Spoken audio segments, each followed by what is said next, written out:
Man, how you been? Good. Good? Yeah. Same. Just, Looks like you're busy. yeah, staying busy, enjoying this rain. And it's green. Are you still out at Andrews? Mm-hmm. Is it green out there? Pretty green. Yeah. Not anything like this, but it's green for us. Pretty close? Yeah. Huh. We got our annual rainfall in a couple weeks there, so we're doing good. Yeah. Dang. Yeah, it's been crazy and also just super cool. Like, not that hot. It's been hot at my house, like sure enough hot. Really? Here it was pleasant this morning working horses over there. Have y'all been here before? Yeah, you guys have not really experienced it yet. This Been state too nice, yeah. will get so crazy hot. Like, people are already starting to complain about the heat, but I'm just like, man. I think was it summer before last that was so bad? Yes. Oh, Last summer felt like it was bad for me too, but Rope here, he got the diarrhea from it being hot. He said it had him a heat stroke. It's a good thing you hadn't been here years past. Yeah, he really had it. It can get real bad. Have you been roping a lot this year? No, Not really. not at all. Just riding, cutting horses. The boys still rope. Yeah. They've been roping a lot since these guys have been down. And Gunner's getting ready for the state finals. We leave in a couple days for that. So he's after it. He loves it. The youngest boy of mine. And Yes, then Shaylee, she likes it. She likes to break away. And the oldest one, I guess I burn him out. He don't care anything about it. He just wants to train cow horses and cut. Yeah. Don't want to rope anything. Dang. Yeah, that's funny. I was just thinking about roping and, if your dad following after, but you never can tell who's gonna take to it. That's right. Yeah. How did I guess if we start at the beginning, how did your rodeo career get started? Well, my granddad and my uncles and my dad all rodeoed. That's what they did to make a living. My grandpa, not so much making a living doing it, but he roped around there and trained horses and roped calves. And then he had the four boys, Ronnie, Jimmy, which was my dad, and Richard and Kenny, and they all roped calves and rodeoed. And then they started team roping about the time, that I was old enough to start roping horseback and stuff. But yeah, just always been around it. I can remember our Christmas parties were a lot of times match ropings between all the uncles. Dang. So what events did they do before they were team roping? They just roped calves, most of them. I had one uncle, Ronnie. He rode bareback horses and bulldogs some. And, just calf ropers. I mean, back then it was a big deal to be a calf roper. Yeah. And now not so much. No, they're the pretty boys. Yeah. Yeah. No, still probably one of my favorite events to watch and be around and enjoy the horses of that part of it. But, man, it was tough with those guys having to follow them. And there's a lot of pressure. And the team rope and everybody was kind of learning together. So I thought that kind of fit better. Oh. Yeah. And I'm sure since they were kind of learning it, they were super pumped and even excited to go out and practice. And if they were kind of done, that was it. They would go to work. My Ronnie, he had ropings, put on jackpots back then, like round robins and stuff. And I believe that's what he did for a living. I'm not positive on that, but I know that he put on a lot of ropings, one a month, maybe one every 2 weeks or something. And we would practice every night at his place. My dad would get off work from the county. He quit rodeoing and went to work for the county there. And my Uncle Kenny shot horses, and my granddad was retired. So at, 4 o'clock or whenever Dad got off and I got out of school and stuff, we'd load up and head over to my uncle's, and we'd rope until 10 and 11 o'clock at night and then go back home. And then it got to where something happened there, and my dad got some steers off of Jimmy Cooper and put them at the house, and we just went to roping there. And then it got to where we were taking in some horses to ride. It was free practice horses, and could get some runs out of them. And that's kind of where it all started from. And sell a few horses. We'd buy a bunch of horses on the loose at Lubbock, and we'd knock them around and put 30 days on them, go to roping on them, sell them. Make that $250, $500 profit, man. It was a great day. Great month. Never see a poor day after that. That's right. Yeah. So, but that's kind of how I got my start. Was just grew up in it. That sale barn, that horse sale in Lubbock, what was it called? Jack Allfields. Yeah. Oh. Well, I went there a few times when I was a kid. Yeah. Got some horses, got a saddle in the parking lot. Yeah. Yeah, Jennifer always had her tack trailer outside the sale barn there. That was great times, man. That was like going to the NFR every Tuesday for me. It was kind of our version of Teskies. Yeah. You know? Yeah. Just a little West smaller. Tex Teskies. Exactly. Yeah. Get anything you need. It might have been used, but you could get anything you needed. Yeah, that saddle I had was man, I rode it for the longest till a horse flipped on it and broke the tree. But yeah, and then the fenders were a little worn, and so my dad bought another used saddle that was and put the anyways, yeah. But so did y'all do some ranching around then too? So I was a little older whenever I got introduced to the ranching deal. None of my family ranched any. My mom's dad ranched in New Mexico, and I never got to go out there with them.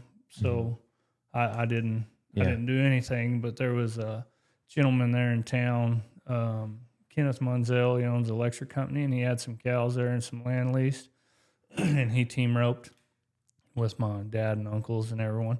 So whenever he would work calves, like their spring branding and stuff, he'd come by the house and pick me up in the morning. And that's how I got started doing that, and thought I really liked to punch cows and stuff. And then just the older I got. And how old were you then when probably that? 10 or 11. Yeah, so it's funny you say you got started later, but it's 10 years old. It's still pretty young. It's a pretty, I mean, it's later compared to what my boys have done, you know, on that part of it. But once I got a little older, I would help quite a few people around there, just day thugging around. And that's kind of what I did until I turned 18, and I went and roped with Steve Northcott and Trevor part of that year, and I got broke.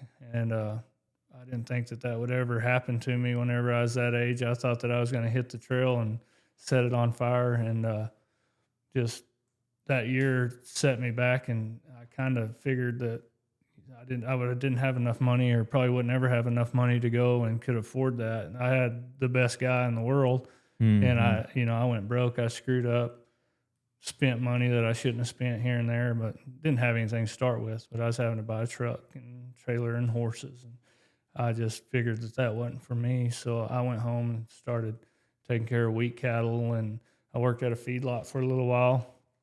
Worked at the sale barn in Midland for Sid Wilson. I was over there 2 or 3 days a week, and then he'd have cattle turned out and stuff. And a great friend of mine, Chris Pattison, and we would take care of cattle for him and go gather stuff that he was selling, and, just started playing with some young horses there. And, so that's kind of how I got started, with thinking I wanted to chase cows around or anything. Were you primarily heeling when you were running around with? Yeah, I heeled. That's all I did. I might have had it a little bit at some jackpots or something, but never worked at that. Like, my dad would invite people over to rope, and there was no healers would come. My Uncle Kenny would come and heel, and he and I healed. And my dad thought it was really important for everybody to come. We would get our practice as, my uncle and my dad roped together a lot, and my Uncle Ronnie still had his place over. I think he quit roping for a little while or something there. I don't know exactly, but he wasn't coming over to Dad's or roping over at his house or something. But I think that he had quit roping, is what I think. He was a USTRC flagger, and I'm not sure that he didn't just get plumb burnt out on the jackpots and everything, and he quit. Or maybe they had a fight. I don't know. There's a pretty good chance that they had a bickerment and a fight. Family feud. I don't know for sure, so I can't say that. But, so it was just my dad made sure that I had quite a few horses to heel on. And everybody around there that wanted to head and wanted to run steers, he would invite them out. And that's just what I did, was heeled steers. And What year was it that you went with Trevor? I want to say maybe 01 or It was the first year that he made the finals in the heading with Wayne Fulmer. We're gonna have to fact check what year it was. I don't know. Somewhere for around sure. there. Yeah. So, I think it was 2001 maybe. And I'd gone in 2000. I'd gone on my permit a little bit or something. Mm-hmm. You know, I mean, that's been a long time ago.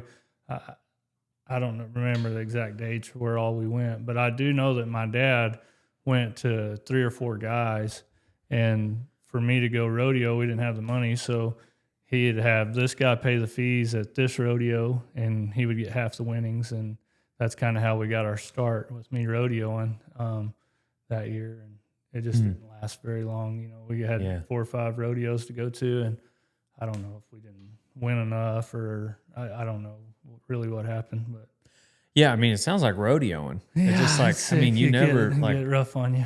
yeah, and then if you make 1 or 2 just wrong business decisions with the money you do win, and it's like, well, this bill pops up, has nothing to do with rodeoing, but you got to pay it, and then all of a sudden it's just like, well, rodeo doesn't care that you had that bill. There's no telling. Like, I mean, it's just life seems that way a lot of times. Bills are going to come, and taxes are due, and Ted Noose made a comment yesterday that I thought was pretty brilliant, and maybe why he was able to rodeo so long. But he said he knew it would cost him $45,000 to rodeo that year, and so the way he made it sound was like, once he got to the point where he won 45,000, like in the standings, then he realized, like, okay, now I can take a breath of fresh air, because that's what it's going to cost me to keep going. And I thought that was a pretty cool approach to it, you know, which I don't know. That seems like, I don't know. There's all types of ways to manage the way you rodeo. Man, yeah, I didn't manage myself very well. Well, of course, you're 18. Yeah. You know, I'm sure whenever Ted adopted that mindset, it was probably a little further down the road. Yeah. It could have possibly been 19 there. I'm not sure. I don't know. My birthday's in September, so I'm going to say I was probably 19. Yeah.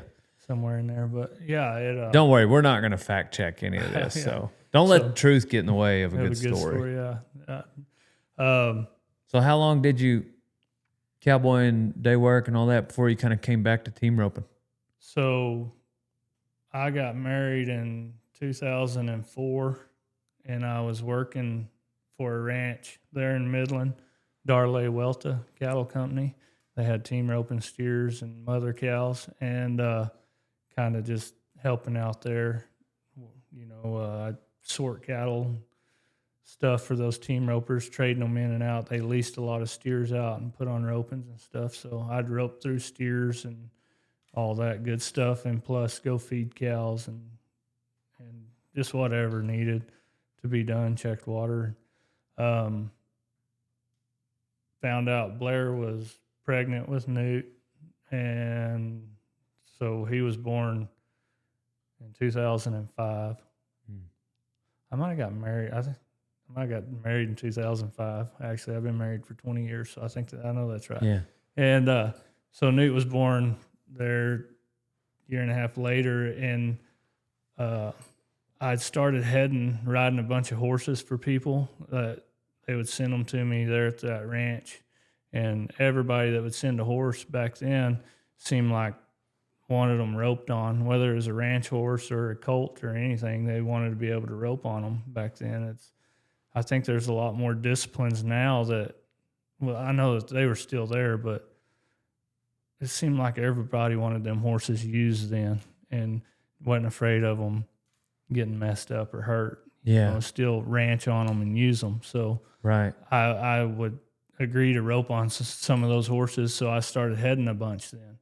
And Josh Patton and I went to amateur rodeoing through there, and we went to all those amateur rodeos there. I think it was 2007 and maybe 6 and 7, I think, is when we went. So that's kind of when it kicked back off. And I was working full time through the week and then go amateur rodeo on the weekend, and had a whole lot more money from the amateur rodeo than I did from the working. So I just kind of decided I was going to go rope and rodeo, and I got to roping with Martin Lucero the second year that I amateur rodeoed, and he asked me if I'd be interested in going to some pro rodeos with him, and thought it was a great deal. He was a seasoned guy and could help me. You know, I didn't know anything about Still entering. healing? I was heading at that time. Oh, I so had whatever. I switched Transitioned. Transition. There you go. Our boy transitioned. Yeah. In the best way possible. So I went to head, and about that time I got married, you know, riding outside horses and stuff, and then went amateur rodeoed, and Martin gave me a chance to go with him, and lucked out and made the finals. We were going to try to make circuit finals, and looked up at a point there where towards the end of the summer, and we had a chance to make the finals, and wound up making it. And that was 2008. Yeah. Dang. Yes, sir. At what point, when did you meet my dad? Probably like... It would have been before that. Oh, It was yeah. those Amy rodeos. Yeah. I'm going to say probably around the time that him and Wendell were picking up at a few of those rodeos, so I don't know exactly what year that'd be, but I seen him at quite a few of the amateur rodeos around there, and then pretty sure that he was at Charlie's a few times when I was a little kid, you know, roping over there at the weekly rodeos in Lubbock. I think he was picking up there some. Yes, sir. And so that would have been back. Did you? And then at some point you had you kind of got into the bucking horse world. Yeah, I went full on rodeo company there.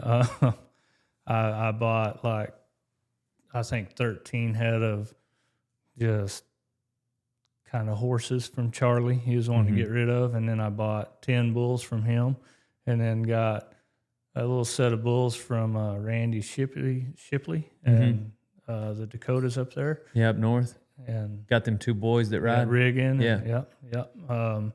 And Randy was really a good guy to talk to on the phone and learn about stuff, and just kind of fell in love with the bull and the horse deal, and took off and done a few amateur rodeos, done white deer with Charlie and Roby, and I don't know, 2 or 3 other ones.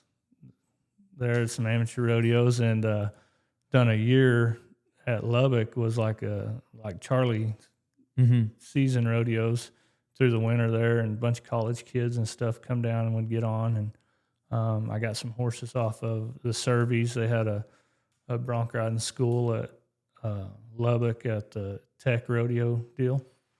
Bucked a bunch of horses, and he sold me kind of the stuff that didn't think would work on the road, maybe a little trashy or something. And I just went to bucking them in the ranch bronc riding, and then whenever they'd get them where they kind of maybe fit the other deals, play with them a little bit in that, and wound up looking up, which I didn't have all the top end guys getting on them every time, but looked up, and a lot of them horses made decent horses.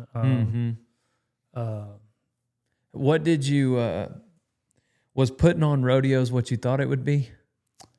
I tell you, it was a lot of fun. I really enjoyed it, but I've never worked so hard for so little of a pay. People don't I know Houston and those big rodeos pay a lot, but man, by the time you hire all that stuff and all the people to help, oh my gosh, you got to do all of it. All of it, from feeding. I mean, starting in the morning feeding and sorting, and I was kind of I don't know, I guess worried about something going wrong or what, but I was in the middle of everything that I could be, and tried to put on a good production, those little rodeos, and I would hire good announcers and stuff. Well, at the end of the day, I was making nothing. Yeah. And then so I started putting some jackpot team ropings on like the night before the rodeo would start, and that kind of prolonged it or helped it go a little bit there. And that's where you can really make money. Yeah, it's really good. Like those steers, they can go 20 times a day. You're already there. You've got your expenses of being there. Yep. You're already there.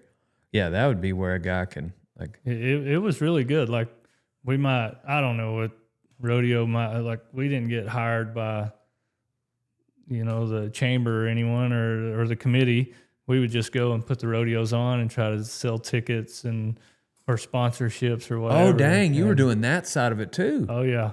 Yeah. The whole deal. My wife was secretarian, and I was Man, that's if you had a good crew, which I don't have to tell you, but my thought on it, if I would love to do it if I had a good crew, and yeah, but yeah, we put on rodeos for a couple years, and everything you're saying is just it's like a mirrored image of what we went through. And there would be those certain rodeos that came together where everybody showed up, everybody did what they said they were going to do.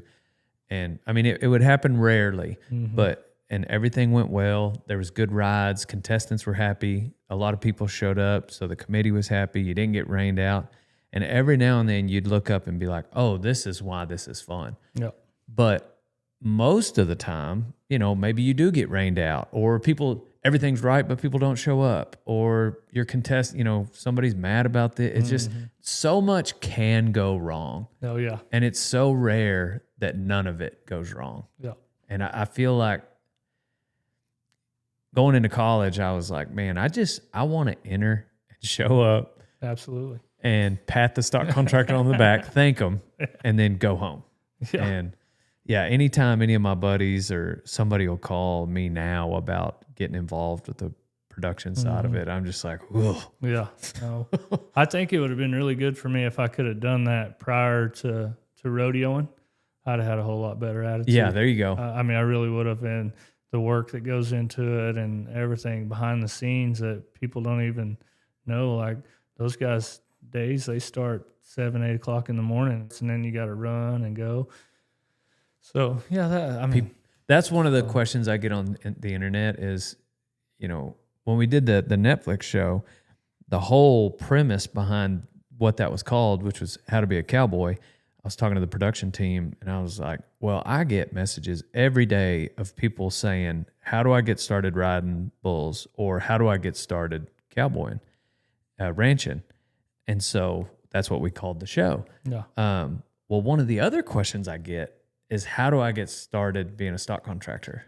And even the cowboying and ranching and the bull riding part, I usually try to discourage people, because they've got a romantic idea, and there are exceptions. Some people, heck, they might be the next JB Mooney or JoJo Lamont. You never know whenever somebody's going to be passionate.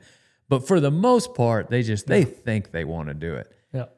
And that's ranching and rodeoing. But when somebody says they want to be a stock contractor, I unanimously tell them, unless you just won the lottery and you're looking for a tax write-off. Yeah. And I mean, it's like, definitely going to be a the loss. big jackpot. I'm not even talking about like 2 or 3 million. You need to have won like 400 million. Yeah. And you want to put this 5 million over here that is you're just gonna blow that money. Then maybe you can get a couple of years.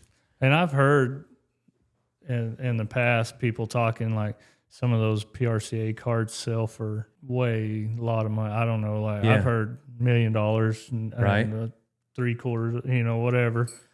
And I'm just like, how? Without the stock. Yeah, without the stock, just the card. Yeah, the card. Yeah. And I'm like, boy, that's profitable.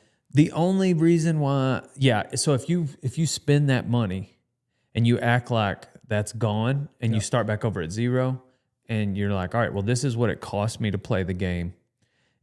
And then that affords you, you obviously buy their rodeos too. So now let's say you got 15 really good rodeos and you throw that $750,000 out the window, then it's like, okay, maybe then you can relate it back, break even. Maybe. If you also already have the ranch that's paid off, because they ain't going to make that payment. Maybe they pay for themselves, but all that stock ain't going to. I'm telling you, it is crazy what them horses and bulls cost too. Yeah. Yeah, I can't. And then the horse thing is so different because if they don't buck, they're worth nothing. Yeah. Well, I mean, I started a colt where I say started them.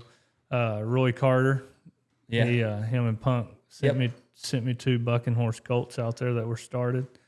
And we messed around with them. I doctored calves on them, and the boys had rode them, and I was turning back on them. And one day, I don't know what happened. Gunner, my littlest one, he poked him in the wrong spot or something.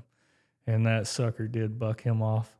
And he was kind of mad at me. He said, "You're not going to get on him?" I said, "Absolutely not. Never again." Well, I put my rig on that thing. Like, they're bred to be, very physical and enjoy what they do. Yeah. Like, no, I don't think you're not going to get it out of him. Like, whether it shows up every time or not, there's a good possibility that it'll come back. Yeah, well, I'd let a couple other guys try to ride him around there, and he got real good at it. Really? Oh, yeah. Dang. So probably should have tried. I should have sent him out here to you. Yeah. Yeah. Well, my bucking horse string are all borderline saddle horses, and all my saddle horses are borderline bucking horses. So he probably would have fit right in because, I've got the budget for my horses. They all look like, Donnie said it one time. He said 2 or 3 of my horses, they look like the horse a kid would draw on a piece of paper, their neck and just, anyway.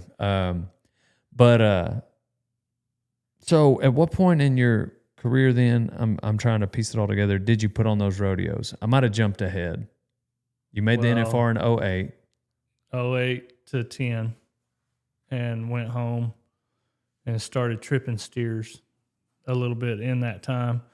And I think that I rodeoed maybe like in 13, again, tripping steers. No, I tell you what, it was in 2012. We started. So were you the one putting on all them steer trippings out there in Andrews? No, that's Garrett and Ben and them guys, yeah. Man, because one year they put on a rodeo out there. Yep. And Jim Kinney brought all the horses. I remember it. Me and my brother went out there, and I was like, dude, we got to come back to this. Yep. And I was excited. I was like, that's going to be a little duck off, a little small pro rodeo. Black and gold pro rodeo or something. They call it Thomas Taylor.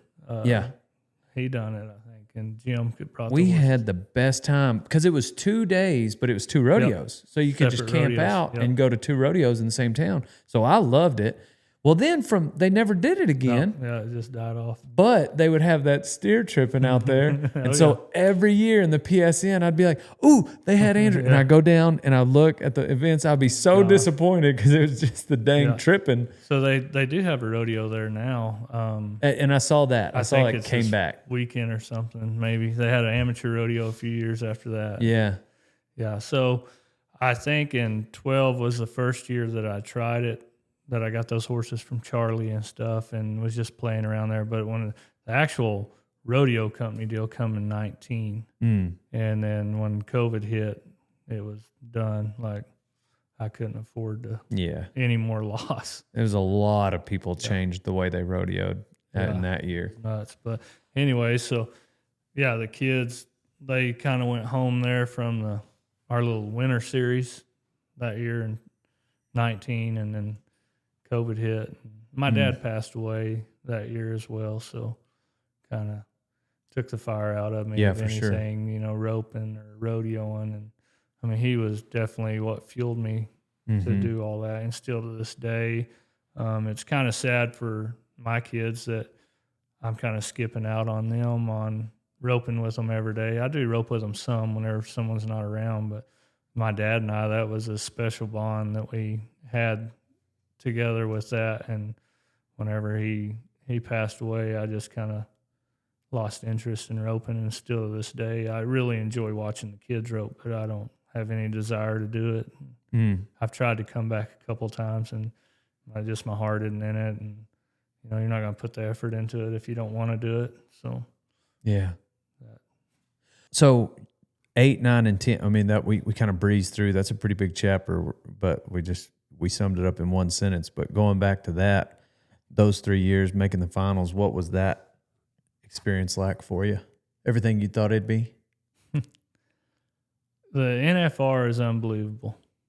If I could enter the NFR, just go there, I would do it. But everything that leads into it, I've had people frown on me before for saying this, and it's not directed towards anyone besides myself. So I don't like traveling.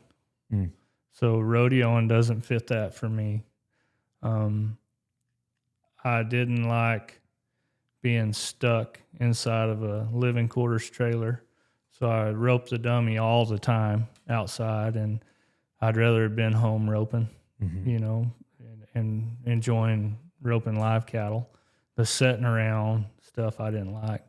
But I can't ever say that I remember a rodeo. I don't care if it was hailing, raining, snowing, wind blowing, hot, or perfect weather, that I regretted being there.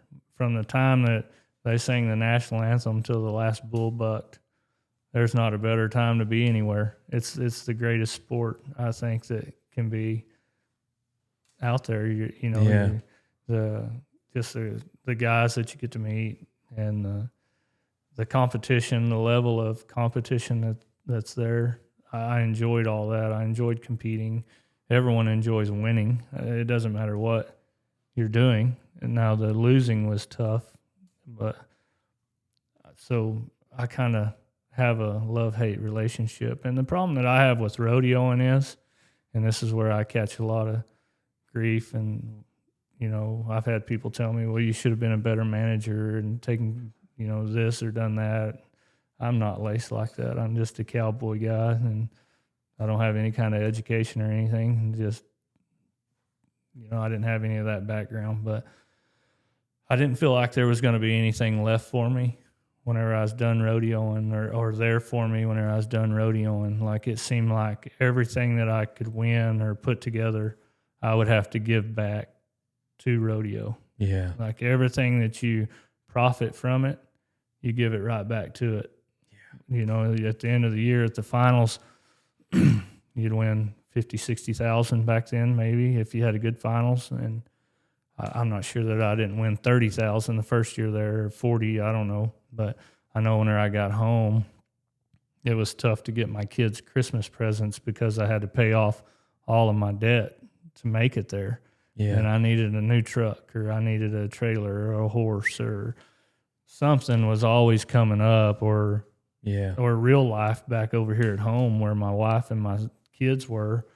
The hot water heater would go out, or something has nothing to do with rodeo. Something. So and it was really hard for me to get to live the life I got to live as a kid with my dad and my grandpa and my uncles as well, just dedicating themselves to one another and to me and helping me. And, you know, at a certain age, probably 11 years old, kind of knew that there might be a chance there that we could make the finals or do good. So Dad went from being dad, and we lived together, just he and I. So it was Dad, Mom, you know, the coach, everything of it. So I missed that part of it. He didn't get to go with me. He was crippled by the time that I started rodeoing. So I wanted to give my kids that experience, whether they like me there or not. I'd be there.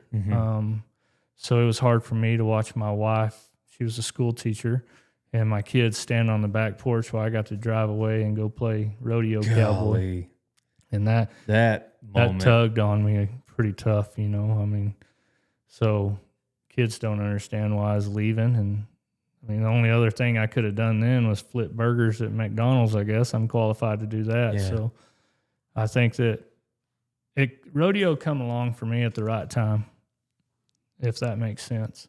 Like, God knew that I wasn't ready to go at a young age. I was way too wild, and I enjoyed living a little too much. And I don't think that I would have ever been mature enough at that age. The ability was there, and I think that I would have done okay, but I wasn't mentally prepared. And then we've kind of skipped around here a lot, but no, that's fine with me. It's all relevant. It's your story, you know. And looking back, it's hard to look back and wrap it all up in 2 or 3 sentences, you know. Like, it's just it is, yeah. Oh, I remember it might have been 05, and I was fighting. Actually, I got on a bareback horse that same rodeo, but we were putting it on. I think it was Brownfield. Is Brownfield the one by Lubbock? Yep. Yeah. south of Lubbock there. Yeah, Brownwood south of here, and then Brownsville is south. Okay, yeah. Well, we were at Brownfield, and we put that on, and yeah, you were about to rope, and my dad was like, "Hey, watch this." Anyways, I'll never forget just watching that loop. I mean, it was way out there, and which we were primarily a rough stock family. My dad had team roped a lot. I'd seen him go to them ag teachers ropings, and he could catch, fairly well.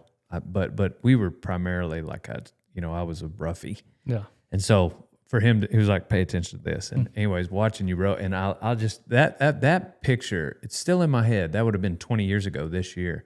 And anyhow, and then watching you progress and hearing your name about the finals, like it was neat to keep up with your success moving on. But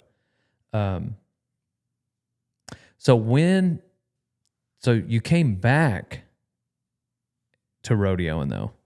Right. So in 2005, that's the year that Newt was born.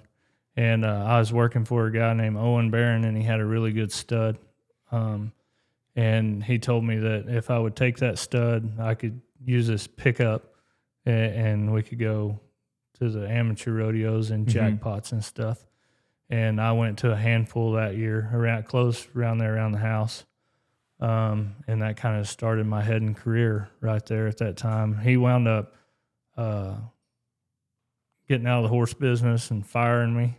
So I had to start putting some horses together, and I bought a horse and my wife and I, and trained him in the heading, and he wound up being a pretty good horse. And I sold him. If I could make $2,500 on one my whole life, I'd sell them and start all over. But I wound up selling him, and she thought that I could probably make the finals. And then whenever Martin asked, and listening to her talk to me and build me up, and Martin asked me, so decided to not necessarily try to make the finals. I always said that if I made the finals, I would just go home, because that'd be a accomplishment. That's what I wanted to do. Well, then I made the finals and got a little greedy, thinking, well, what if I could win a world championship, or what if this went right or this went right? And so I stayed out there for 3 years, and then come home, and we wound up buying a little place there west of town, run some cows on, and leased another place, and we had some cows and got started in the cow business. And she was still teaching school, and that's whenever I started tripping steers. And I don't know what years it was that I made the finals. I want to say like 13, 14, 15, and maybe 17 or something in the steer roping. But fell in love with it. Just the greatest event ever, I thought. Yeah. And so she resigned from teaching school, and we took off, and we went and tripped steers, and I'd ride horses and take care of some cows and stuff back home and run my little cows that I had. And then that was 2012.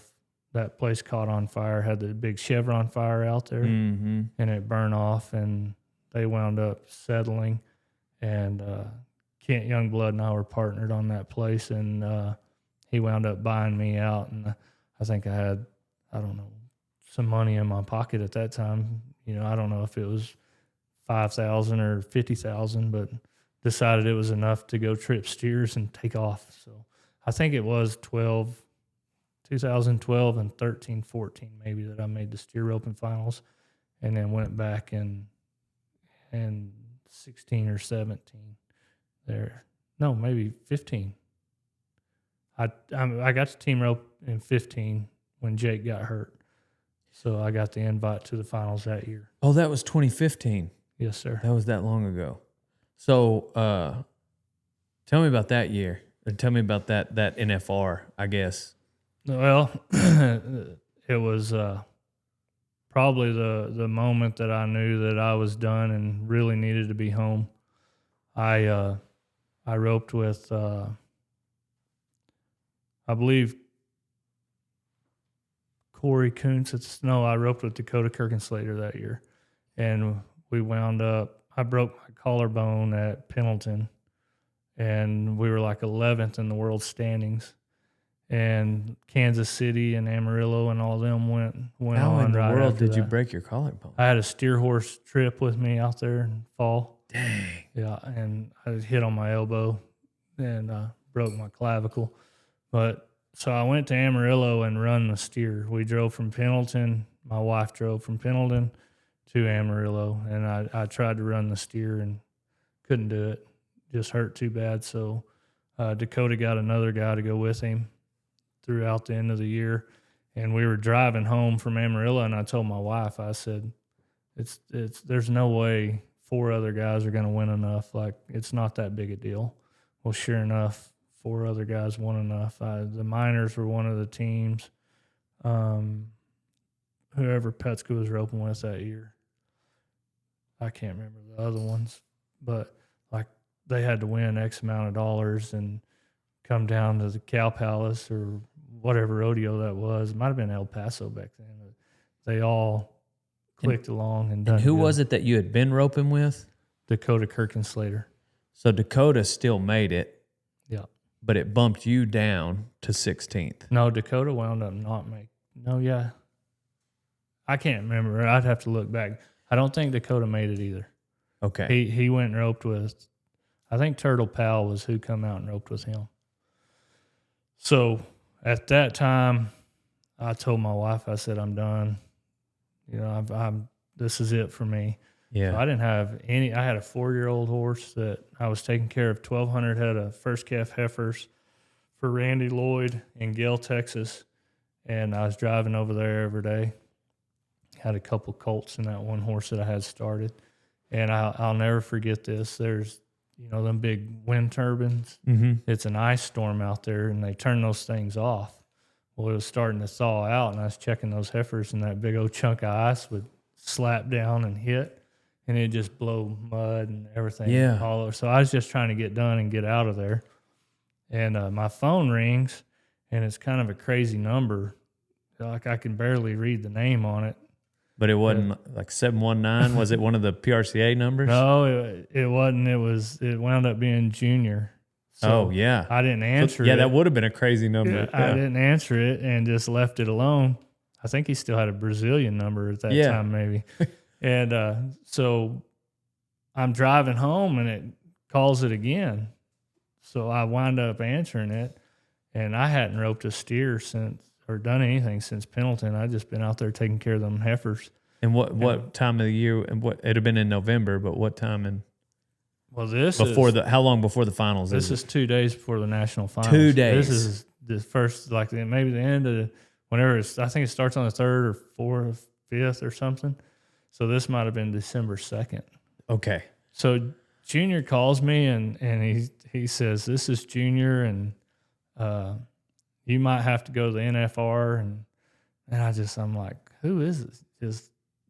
Who is this? Like, who's playing a joke? Like, this ain't funny. And he's like, "No, really, this is a Junior." And Jake's horse fell on him and he got hurt.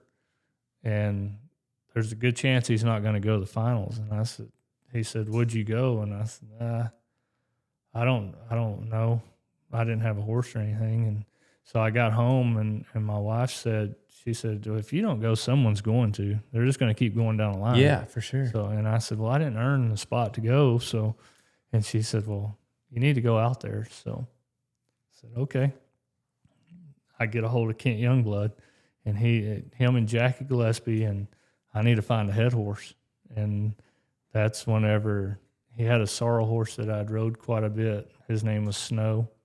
Didn't score great, but was awesome in the field. And I really thought that's what I would ride. Bull, my horse, was in Las Vegas, New Mexico. I'd sent him out there with Chris Francis and pretty much just retired and turned out. You know, he tried to ride him some, and I don't think that he stayed very sound for him. Rode him at some places and couldn't ride him at others. So I kind of rode him off the list. And he had a gray horse there that I want to say he bought him from Rodeo Wilson, but I'm not positive. But I think that's who he come from. And I run 4 or 5 steers on that horse, and he just fit perfect. Like, I mean, I don't think this horse had ever been to a rodeo. And anyways, long story short, we go out there and we place an 8 out of 10 rounds. And on the way out there, I flew out and had to borrow horses to break the steers in. My horses hadn't even got there yet, or Kent's horses. They weren't mine at that time. They were Kent's. So on the way out there, I was flying out there, and Blaine Price was hauling my horses for me. And I remember being in the airplane and thought, this has got to be God's will. Like, there's no other way to explain this. And I going into the finals, I told myself that no matter what happened, I was going to be a light and try to be the best example that I could be, and whatever his goal was, that suited me just fine. It come down to the 10th round, and the night of the 9th round, I couldn't hardly sleep thinking about everything and what if I could do this or what if I could do that, and took my whole thought from being, this is God's will. Whatever happens, I'm satisfied with it. Thank you for the opportunity to get to be here, because at that time, I mean, I'm working for $150 a day over there, barely feeding my family. Well, I get a chance to go rope at $127,000 is what we wound up winning in 10 days there. Like, it was unbelievable. And wound up winning 50 or 60,000 at the steer open finals right before that. So, I mean, I'm rich, man. I'm doing good. But anyways, I got to thinking about all the stuff and how great it would be to set the record on 10. We had to just get a time. Yeah, but didn't you have a conversation? We did. I went to Junior, and if we caught, Junior won the world, hands down. And he said, well, what about you? And I said, well, whatever you want to do, however you want to play it out. If for you to win the world, and he said, you had to be fast. We had to place in the round. 4th or better, I believe. And he said, no, I want you to go for it too. Golly. And, so, that I rerun that steer a lot. Golly, so you tried to wolf it on him. Right, yeah. Just didn't want to be stupid, but didn't want to ride past an opportunity. And that's the way kind of my whole career went. You know, I was more comfortable from further away than I was from running up and catching, because that's all we worked on. We'd take outside horses in, and my dad would kind of get them chasing a steer down through there, and then they were full-on practice horses. That's the way I remember it from that Brownfield run. Yeah, there's no telling what we were riding at Brownfield. But so tell me about the steer. What happened? Okay, so he's got big horns, black and white steer, and I'm talking 3 foot of horns combined, both of them. I mean, they're big steers out there, strong. Yeah. And right whenever I nodded, that steer turns his head in the chute. So the barrier's short there. You know, so whenever something's around the end of the gate, you better be going. So I pull, my horse is on go, and I pulled, and whenever I pulled, I got a dead start. The steer beat me out of the chute. Well, I missed the barrier out 1.5 feet, 2 foot. Well, he's got me beat and headed over there to the left. Not that big a deal. I mean, they can't get away from you in the Thomas and Mack. It's not big enough.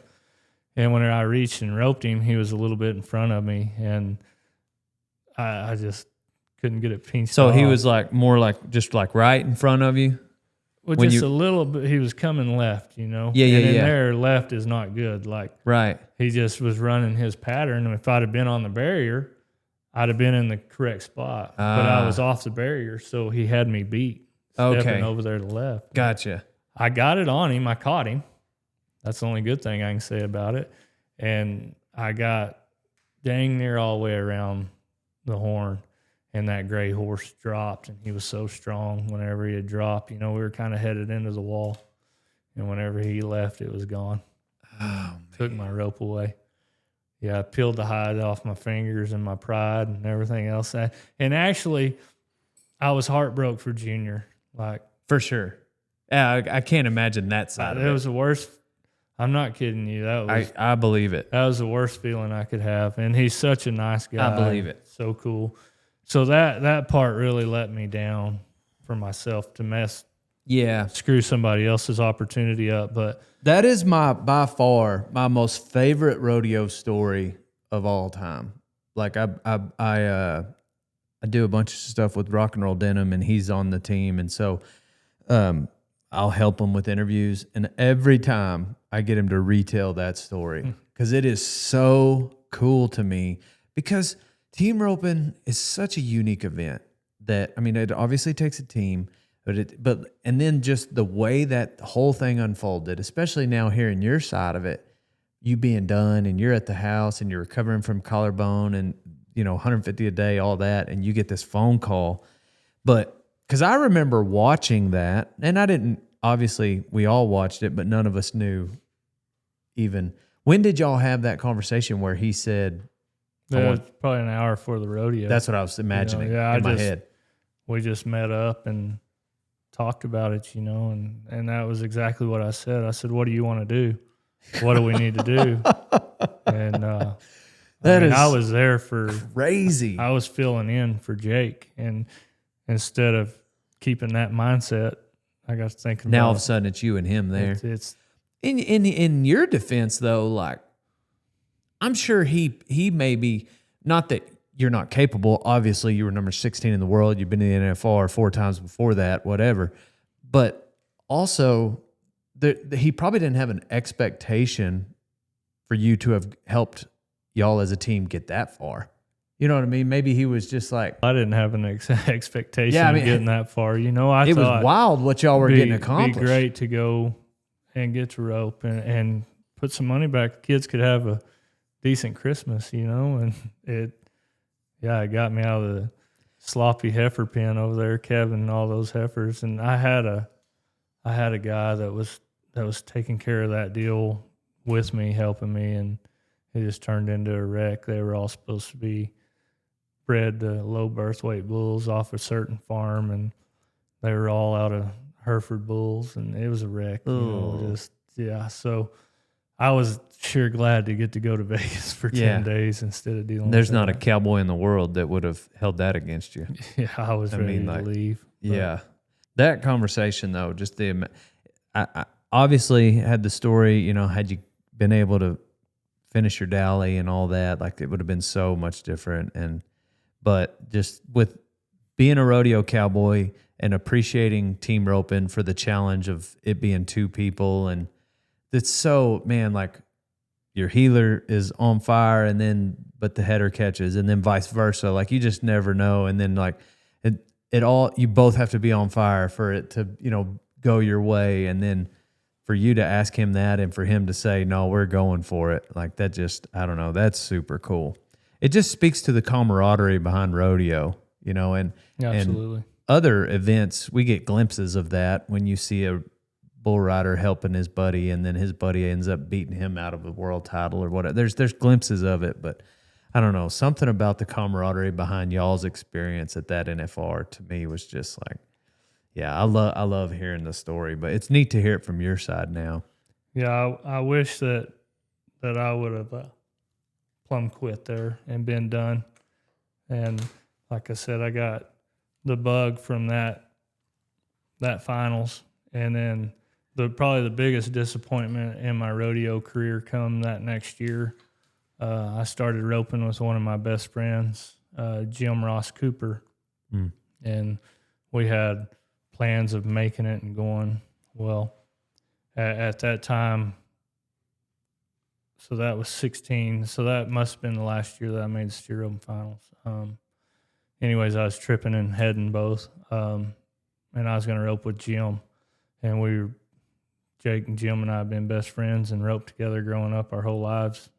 So I thought it'd be really good. Well, we had a decent San Antonio, place good there, and decent Houston, but just not enough, Like, it wasn't like we were winning the world or anything, and the reality hit me, like I'm fixing to have to be gone away from my family, and I don't want to do that. So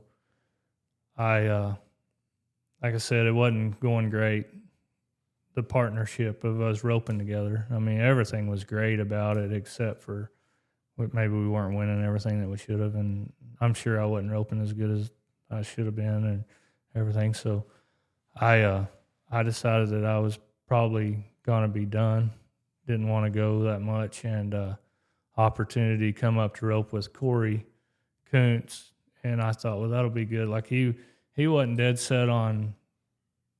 The understanding was he would go anywhere that the steer roping and kind of where we could make it work, where we would go there. Corey was, I mean, he's 10 years older than I am or whatever he is. So I'm sure that he had enough of it too. Yeah. But, so Corey and I visited and, I told one or two other guys kind of what I was going to do. Well, it got back to Jim before I could get a hold of him and tell him, and it all come down to that.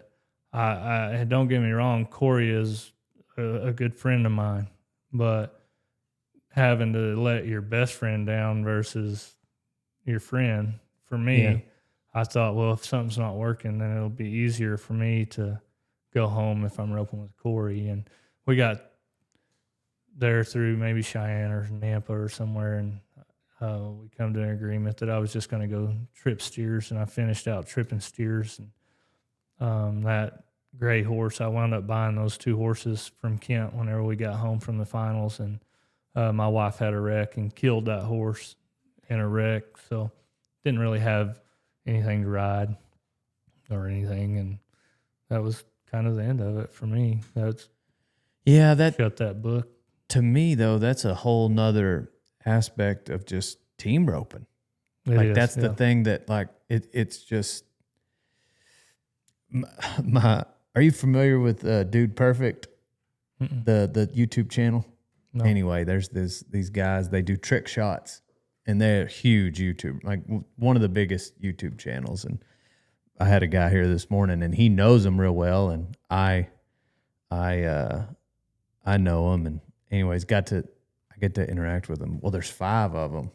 And we were talking about the challenges of like me as a YouTuber, there's one of me, and for them, there's 5 of them. And so every time they make a decision, and anyway, it'd be a lot more relevant if you knew who they were. But the point is like, I've been trying to wrap my mind around, even just today, I was thinking about, like, I can't imagine just like having to, every time you try to steer the ship, you got to like consult with, even one other person, much less 5. But that's, talking about it now, like that's team roping. Like you can't do, I mean, you're not going to go eat dinner without having to like make sure your partner's okay with it, much less enter a rodeo or not enter a rodeo. Because if you don't want to go to that one, like you can't turn out. Like you've constantly got someone else depending on you. Yeah. Just it for every aspect of your work. And then even if you just had a bad day, that now interferes with his,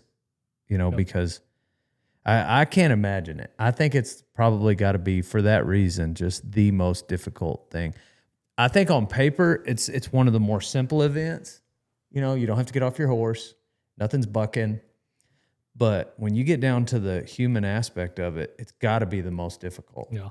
I give guys a hard time all the time now. They'll call me and ask me if I've been roping or anything. And I tell them, no, that's for fat guys and old women. That's what they're doing, you know, and just pick on them. But it's very rewarding as well, having somebody to share the excitement of your win. Like it's, I guess the bulldogging would be part, some of that feel too. But I think sure enough, it's the only teamed event where you get to enjoy a win with someone. So that I think that weighs in favor of maybe some of the other stuff. It'll outweigh it, but it's hard to make decisions that are going to cost a guy and his family something. It could possibly harm him, could possibly cost somebody their first world championship like I did. And I know that I'm not the first guy that thought, oh, wow, I cost him a world championship, but it just, Well, okay, lets the air out of circling them. back to that steer, now that I'm thinking about it, like how different would you have treated that barrier in that start if you were just going to catch? I don't think that I would have changed, because whenever he turned his head, I had to react to that, you know. So I had to pull. You might have And been more behind. possibly could have been, and might have scored better because I'd have waited. I wouldn't have been amped Taking up another so much. stride or But something. what happened was, like, my horse felt like he was going to go, so I think I took overtook the holt on him instead of kind of letting him float to the line. Looking back, if I could change it now, I would just pull him and float him to the line, and if I got out, I'd be a hero. And if I didn't, we still win the average, and possibly I see what you're saying. possibly win the Maybe just let it break the barrier. Yeah, because we would have still won the average. If we'd have caught the steer under the time limit, I think we would have won the average, or had a very good chance of first or second in the average. I don't know I don't know the exact how many teams had 9 steers caught, but usually they pay on the average possibility of 9 steers, you know. Well, the point is, we're just talking about the fact that, like, when you go to make those decisions, it affects 2 people. And I think there's probably an aspect of, like bronc riders where it's like, all right, if I just cover this horse, as opposed to if I knife him in the top of the neck, but that just affects one person. Yeah. Calf roping, you know, if I was roping calves that day and I missed him, or even the steer roping, like, Trevor and Scott was, you know, they were the 2 dominant guys whenever I was tripping steers, so I really didn't have to worry about getting ahead of Trevor. I mean, he's unbelievable in everything that he done, but in that event, he's head above, you know. Really? Yeah, him and Scott, I think that there was 10 guys that roped great. Mm-hmm. And those 2 guys roped better than great. Yeah. And it was, you just accepted the fact that pretty good chance that Trevor was going to have the gold buckle, or Scott, you know, he won some in there whenever Trevor was going real hard. But I'm sure, and Legend, you know, back in the day, Guy Legend, he, same deal. So, but in the team roping, in the calf roping, I think so many things can happen, and those guys go so fast and there's so many guys that do it so good that I don't know where I'm going with that. It's a different event, but I guess if I'd have screwed myself only, it would have felt a lot better. Yeah. But, well, so I've had you on my list of, like, guys I'd like to put on the podcast for a while, but the post that popped up that reminded me to message you again was, you know, basically you just talking about your faith. But at what point did, or maybe you always have, just been real serious about your faith? No. But did that happen in your journey along the way? Yes, absolutely. So definitely before I went rodeoing, when I first got married, my wife, and it goes all the way back to her granddad. And my dad was very strong in his faith. Like, he was a Christian man, and latter part of his life, I got to see it more. But my wife's grandpa, we called him Pop, Glenn Long, he's my oldest boy is a spitting image of him, just the most pure, good, wholesome man that you could have been around. And he could recite the Bible to you just off the top of his head. And my reading ability doesn't allow me to intake what I read. Like, I can read something and get up and go feed a horse and forget what I read. Same.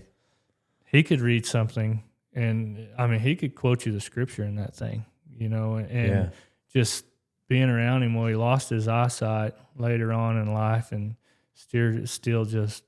Dang, good thing God gave him that. You know, he was able to. I mean, yes, sir. Yeah. And his, just like I said, he's the greatest Christian man I've ever got to encounter and be around. So he set an example for me, which, I mean, don't get me wrong, I couldn't couldn't even walk in a shadow of what that man could do. And I tell everybody all the time, the whole word of hypocritical and, all that comes in. Well, it states in the book that everybody falls short, that we're all struggling. And that's one thing that I announce. And to this day, I announce it. I'm a struggling Christian. I want to be better, but don't kid yourself that I don't believe in what's in the Bible. And I believe that there's definitely afterlife after this. So went to quizzing my wife about it more, and we went to having Bible studies and stuff like that, and trying to learn and just being present in the church there where she went. It was big for her still to this day. I mean, she's tries to be there, and she makes sure the kids get there, and just marrying a good Christian woman. Sounds like she was pretty instrumental in everything in your life. I've done, yeah.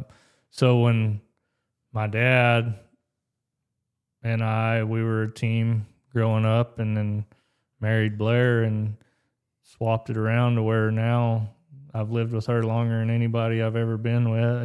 Not girls, just anybody. My family, my dad, my sister, my mom. She's my best friend, and I pick at her and everything else. But as you should. It's just she's very level-headed and thinks through things, and a planner, and I'm very hot-headed and crash through things, and I don't plan anything, and that's, it just works out, and she balances me, and just the business side of everything, from our horse business to cow deal to rodeoing, even back whenever I was going, she had a job there at school, taught school, and it's not a very good income. I mean, it's one of the higher paid jobs in Texas, I think, where we live there, the Andrews district, but still it's not enough for our family to make it off of that. Well, there was times when she wouldn't pay the rent or possibly go without eating so where I could go to a rodeo, and always call me and make sure that I had something to eat. And I mean, all the struggle was at home, and I don't know, I just felt like the Lord was pulling me back there the whole time. I wasn't real happy with being gone, and then I was struggling with, man, I would maybe drink or whatever it was, or snap off and get mad at somebody and throw a fit, or like I wish I could go back and change my early on year. A lot of people say, well, I wouldn't change anything. I wish I could go back and slap the attitude out of me a lot of times, and thinking, just young and trying to grow up and learn things, and thinking that you're real smart, but getting to be around them, seeing better, seeing how Christian people and a better way of doing things was, and it just influenced me. So but I grew up. My dad, like I said, he was a Christian, and he loves the Lord, and he taught me about it growing up, and we would go to church. And so it was like just a refresher later on. I think I was acceptant later on. Like I don't think that I knew that I loved the Lord and believed in him, but I don't know, it was kind of like just, it was there, but was I using it? Does that make sense? Oh, for sure. I mean, just because it's there doesn't mean everyone uses it. It's like having a lawnmower and a weed eater and letting the grass grow, and you're not taking care of it. I mean, it's right there. Go do it. And that was my deal. And it's funny that you bring that up, because last night I was thinking about how I feel like I'm busy, and my horse business is linking back into kind of like it was in the rodeo. Well, I'm too busy to go sit down and read my Bible, or my wife and I hadn't had a Bible study in a long time, because whenever I get up, I got to get outside and get to work, or, late at night, we work through the night when it's hot. So I lounge around and watch TV all day, and watch your podcast. And Yeah, stuff. of course. Yeah.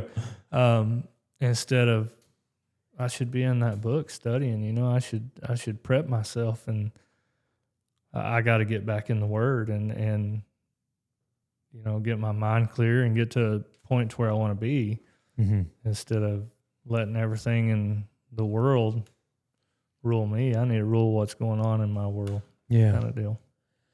Yeah. No, that,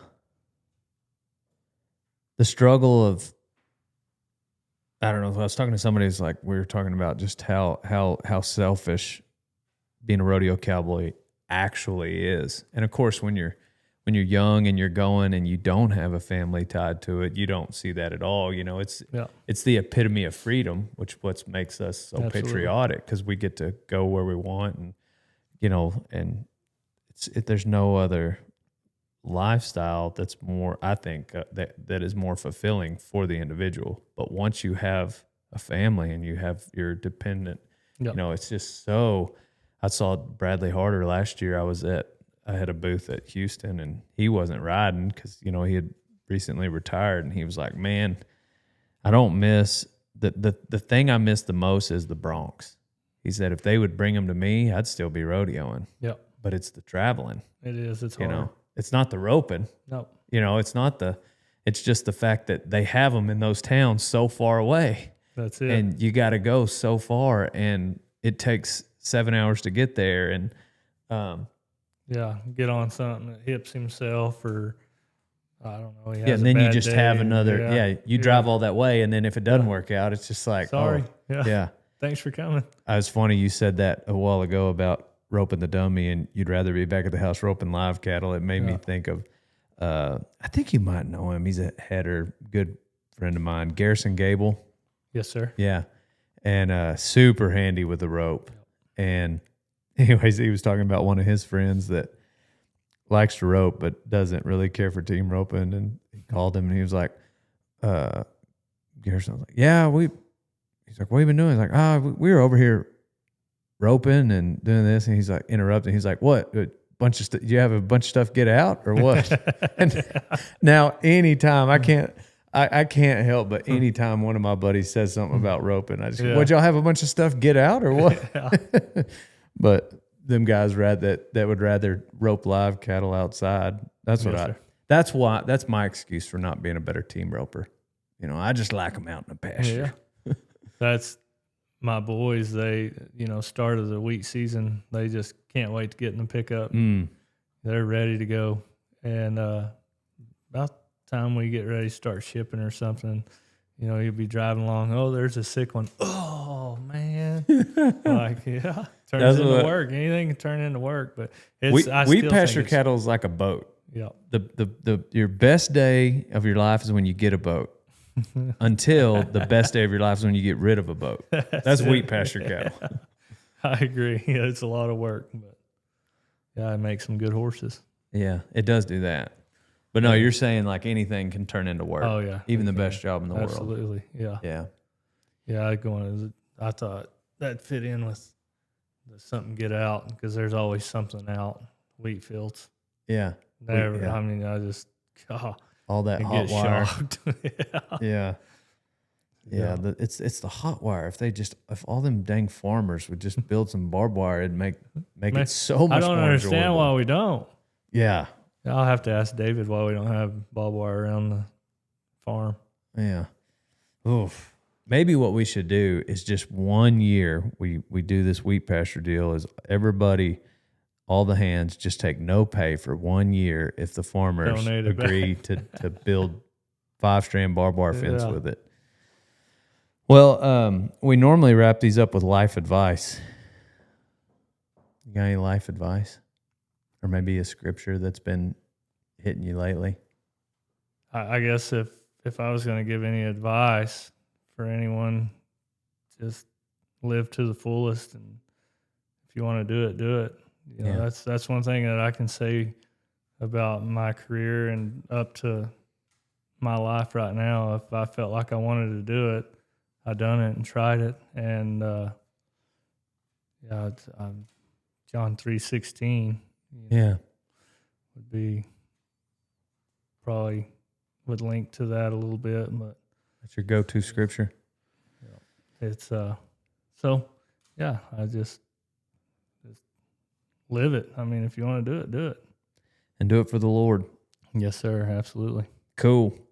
Well, let's get some caps for these Australians. They both. I used to have a cap like that, and then my mom got a job. We're gonna get you some respectable rodeo time gear. Cool. All right. Well, we're on to the next one, everybody. Thanks for listening. You guys check out your local rodeo. You probably won't see JoJo there anymore because he's with the family. I thought so. But you might see him there watching. Yeah.